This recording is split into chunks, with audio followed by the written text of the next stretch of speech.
3일 매일 성경 묵상을 시작하도록 하겠습니다. 오늘 우리들에게 주시는 하나님의 말씀은 베드로후서 1장 12절로부터 21절의 말씀입니다. 베드로후서 1장 12절로부터 21절 말씀을 제가 봉독합니다. 그러므로 너희가 이것을 알고 이미 있는 진리에 서 있으나 내가 항상 너희에게 생각나게 하려 하노라. 내가 이 장막에 있을 동안에 너희를 일깨워 생각나게 함이 옳은 줄로 여기노니 이는 우리 주 예수 그리스도께서 내게 지시하신 것 같이 나도 나의 장막을 벗어날 것이 임박한 줄을 알미라. 내가 힘써 너희로 하여금 내가 떠난 후에라도 어느 때나 이런 것을 생각나게 하려 하노라. 우리 주 예수 그리스도의 능력과 강림하심을 너희에게 알게 한 것이 교묘히 만든 이야기를 따른 것이 아니요 우리는 그의 크신 위엄을 친히 본 자라. 지극히 큰 영광 중에서 이러한 소리가 그에게 나기를 이는 내 사랑하는 아들이요 내 기뻐하는 자라 하실 때에 그가 하나님 아버지께 존귀와 영광을 받으셨느니라.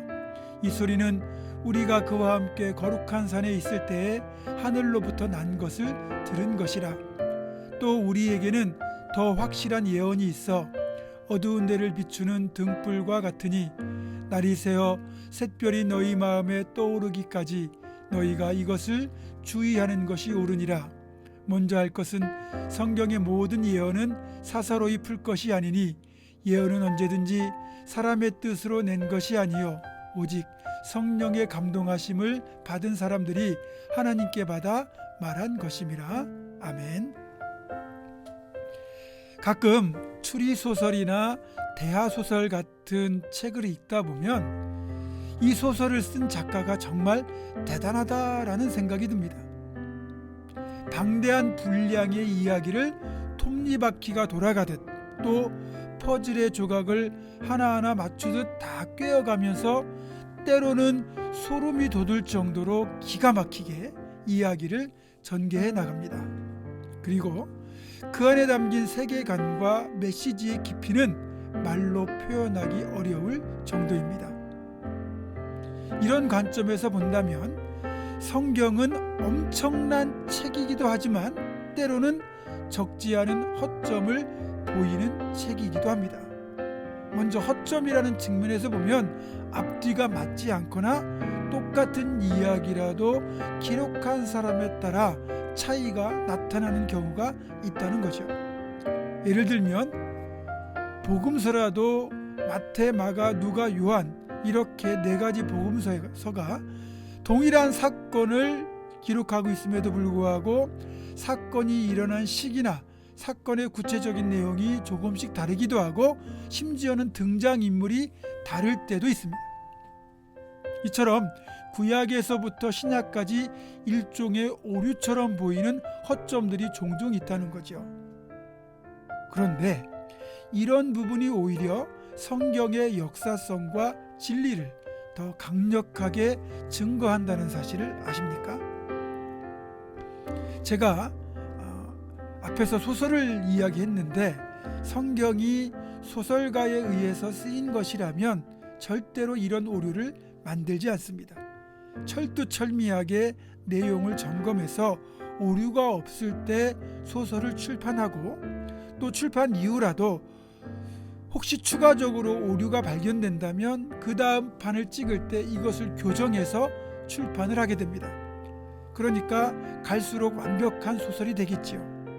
그렇다면 다시 성경을 생각해 보겠습니다.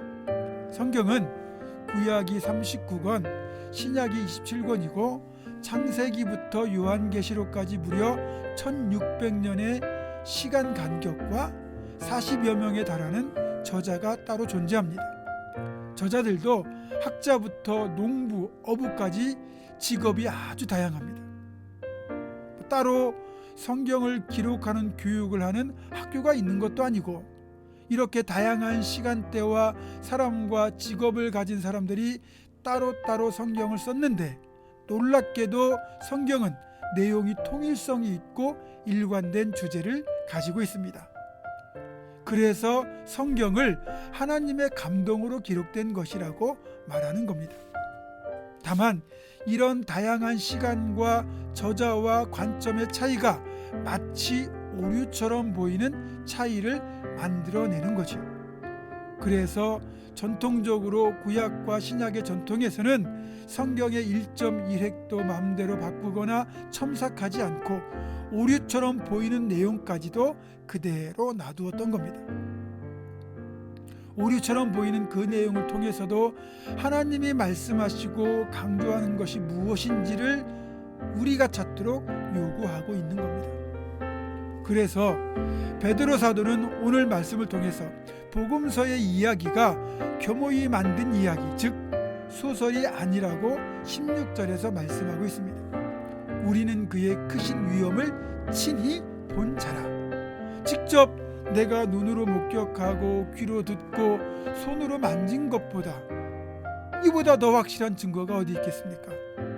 그리고 베드로는 무려 3년을 주님 가장 가까이서 주님과 동고동락하며 지냈던 사이가 아니겠습니까?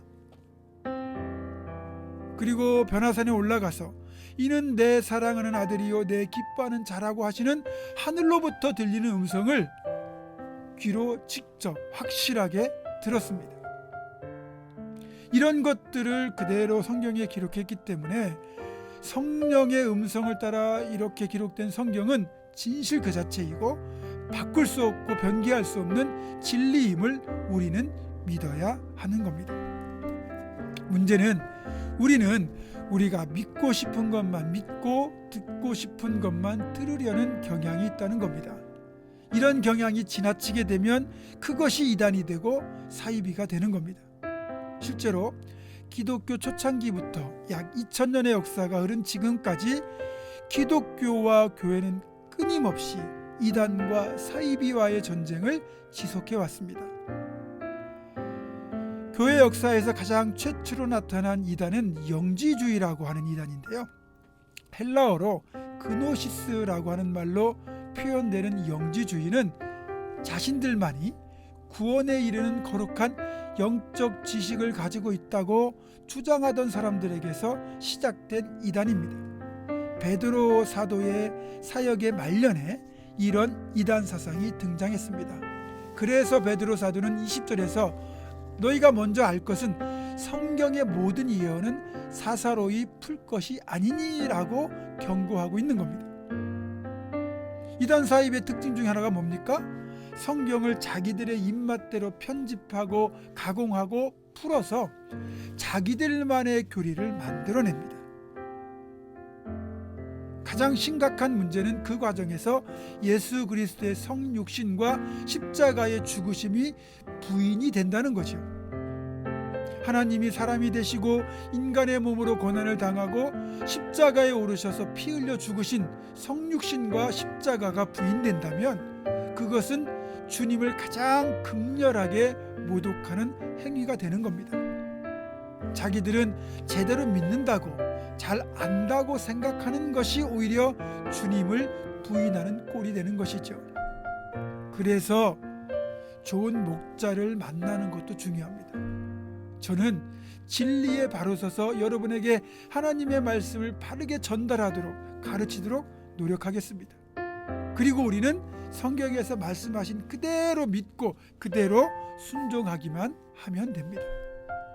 그것이 우리를 복되게 만드는 길이기도 합니다.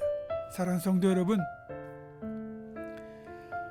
하나님께서 우리에게 주신 그 말씀 그대로 말씀 따라 바르게 살고 끝까지 주님께만 충성할 수 있기를 주님의 이름으로 축원합니다. 기도하겠습니다. 참 좋으신 아버지 하나님, 주님께서 이 땅에 인간의 몸을 입고 오셔서 사람이 되셔서 우리의 죄를 대신 지시고 십자가에 못 박혀 죽으셨건만 어떤 이들은 주님의 성육신과 십자가마저 부인하는 어리석은 잘못을 저지릅니다. 그런 잘못된 이단과 사이비에 저희들 미혹되지 않도록 저희들을 지켜주시고, 목회자는 정말 바르게 하나님의 말씀으로 성도들을 이끌어가고, 성도들은 목자의 음성 따라서 하나님의 말씀을 바르게 알고 바르게 순종하는 복된 목자와 성도들이 다 될 수 있도록 인도하여 주옵소서. 오늘 이렇게 말씀 묵상을 통하여 다시 한번 우리가 말씀 안에 바르게 살 것을 결단하는 복된 하루 되기를 간절히 원하옵고 예수님의 이름으로 기도하오며 이제는 우리 주 예수 그리스도의 은혜와 하나님의 사랑과 성령의 교통하심이 하나님을 바르게 알고 바르게 섬기고 바르게 순종할 것을 결단하는 사랑하는 우리 봉은주와 함께 모든 성도들과 이들의 가정과 생업과 앞날과 우리 교회 위에 지금부터 영원토록 함께 하시옵기를 간절히 축원하옵나이다.